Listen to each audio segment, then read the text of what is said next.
Hi, everyone. Welcome to a new episode of the India Insurtech podcast. Today, we're speaking with Raghav, who's the founder and CEO of FluidAI. Welcome to the podcast, Raghav. Hi, nice to be here.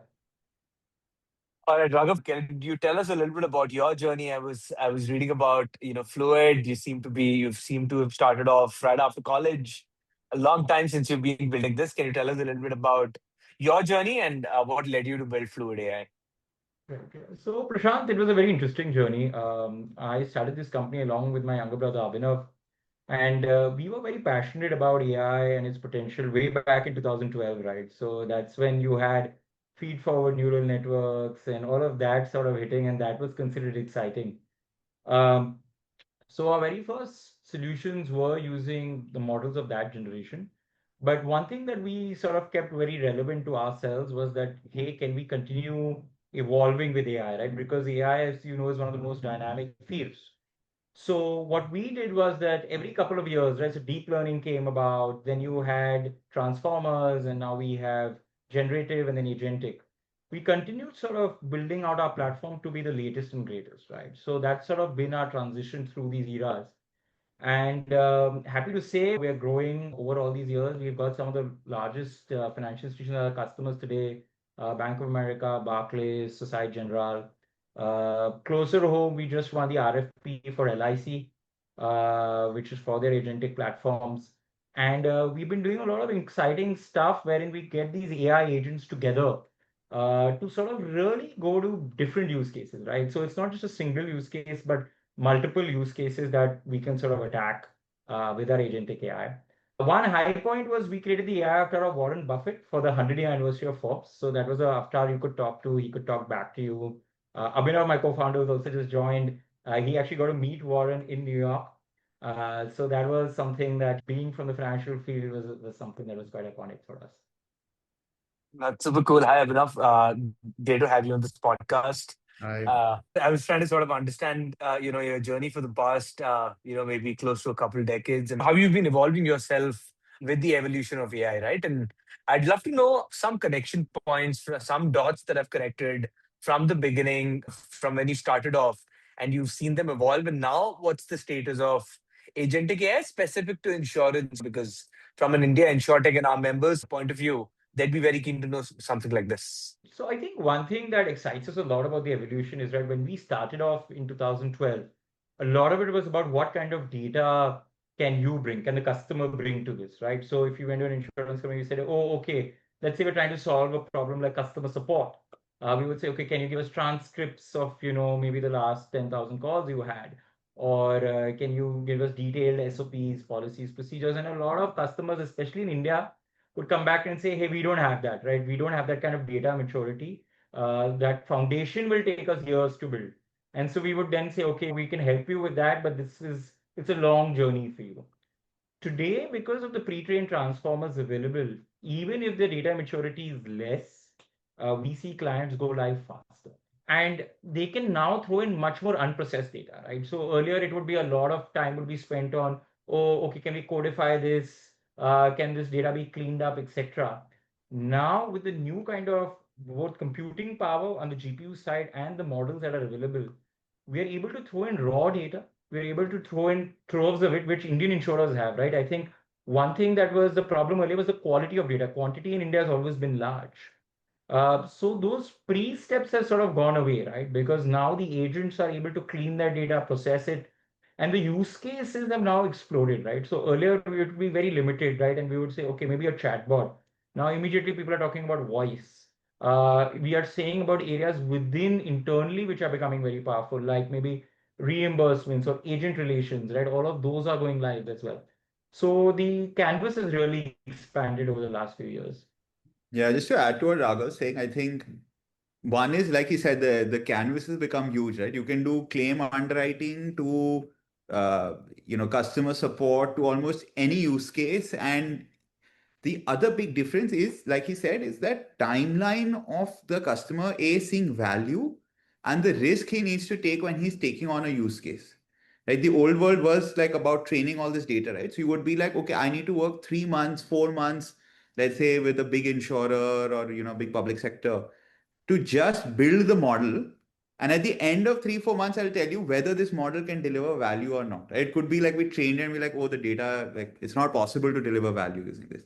But Hmm. now, from the get-go, they can see it, they can feel it, they can even try it out, saying, wow, this AI delivers value on day one. And then it's just about connecting it to their systems and making it go. So the whole Hmm. fundamental has only shifted completely. Yeah, that's interesting. And I'm also curious to know from an implementation perspective, especially now with the agentic layer. I'd love to understand what kind of experiments have you been running, if I can call them experiments or deployments, and then which ones do you see are maturing and can be scaled further? This will really help us understand what kind of use cases are you working on and where do you see the biggest shift coming in from as well, from an impact perspective. Yeah. In this, Raghav and me will kind of give both perspectives on this. But one is obviously the home bench for all of these agentic AIs has always been customer support, right? Customer support on email, on chat, on channels like voice. That's always been kind of a big layer of automation that's really delivering crazy value to a lot of these guys. Apart from that, though, we're seeing a lot of where it was around the KYC and onboarding process, right? That's becoming very fast and efficient because the AI is doing a lot of the lookups, the checks, processing your documentation, even digitizing your form, right? If it's a written form, stick a photo, the AI does everything. So KYC and onboarding as another process. And then the third key pillar I've seen is obviously claims and underwriting, right? Can it process a claim very quickly with very little minimal human effort? And then only if the AI processes like all the photos, the evidence, the documentation submitted and sees that, okay, I think there are too many red flags. Let me now escalate it to a human who kind of goes through this in a lot of detail and goes a little deeper. But a lot of that groundwork, the AI can just completely finish off completely. So those are my three key pillars. Raghav, if you have anything apart from that. Yeah, I think, Abhinav, you talked about the three pillars. I think the fourth pillar that's emerging is agent relationships, right? At least among Indian insurers, the agent force still plays a big feet on street. Insurance agents play a big role, and to engage with them, to assist them with their marketing, and to really charge them, I think that's where Agentic also plays a role in terms of both communication from the insurer to the agents and sort of helping them around their journeys. And second is in assisting them in productivity, right? Whether it be helping them draft better proposals, work out which customers to outreach, follow-ups, etc. I think that's an interesting area we feel that, at least in an agent context like India, can play out quite well. Yeah. What I certainly heard from Raghav, you and Abhinav is the fact that the customer support aspect, the efficiency aspect, the productivity aspect is growing and you're bringing in efficiency there using AI. On the other side, you also spoke about agent productivity, right? Which could directly impact revenue numbers or business from that point of view. I'd like for you to maybe go a little deeper into that part, which is from a revenue perspective, cross-sell perspective, income perspective. Are you seeing improved productivity even there?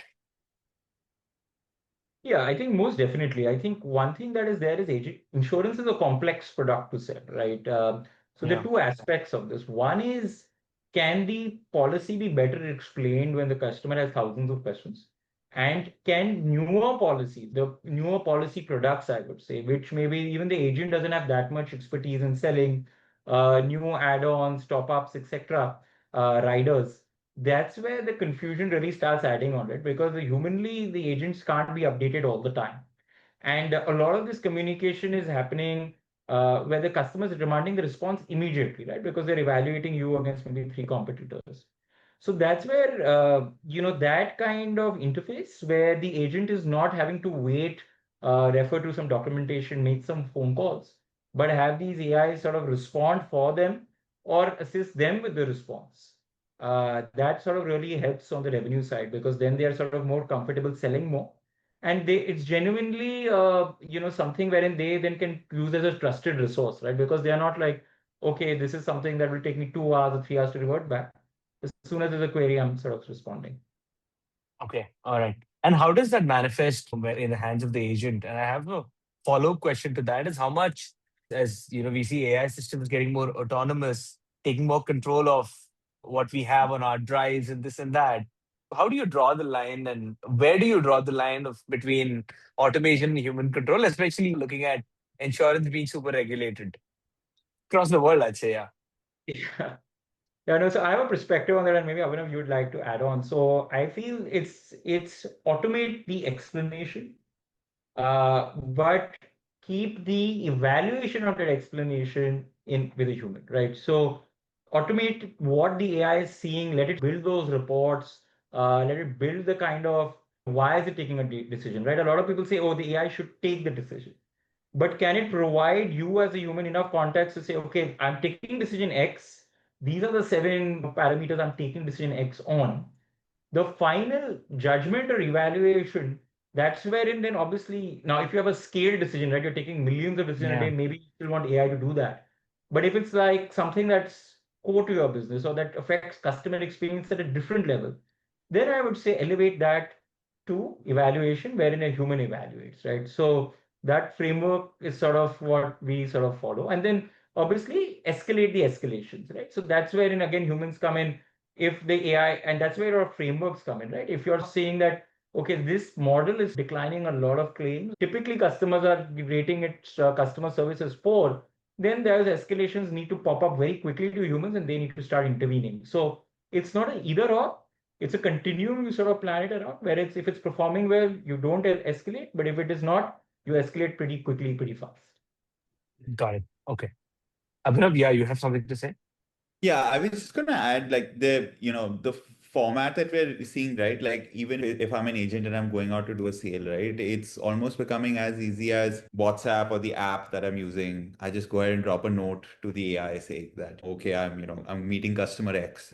They might be an existing customer. Then the AI will automatically look up their history, look up what Yeah. products they bought, how many claims have they filed so far, what's their situation, and then from that see whatever new products the insurer has, and then kind of figure out, Hmm. okay, do all of that grunt work essentially, right? Like really boring but complex thinking work, and then give back to the agent saying, okay, this is the customer, this is what all they've done that's important for you, really concise it out.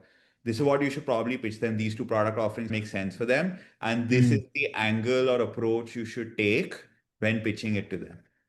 And that like a massive leap away from what it used to be, where it's just like this machine learning algorithm that's saying customer Y predict product X, and you just leave Hmm. it at that. So it Hmm. is becoming a lot more powerful, right?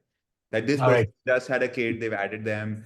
Our policy that they originally took was X, but then now if they go for the Jeevan Seva one, with the kid added on, they'll actually get a massive amount of saving. Plus, you'll kind of, so it'd be more value to the customer, plus be better for you to sell an additional policy and cover more.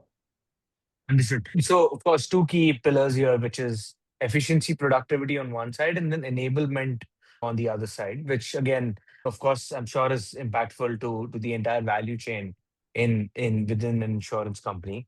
For our audience and now listeners, I'd love to hear from you one mindset shift that you both think or action you would recommend to insurers for them to truly unlock the potential of what an agentic AI or a solution workflow can bring to them.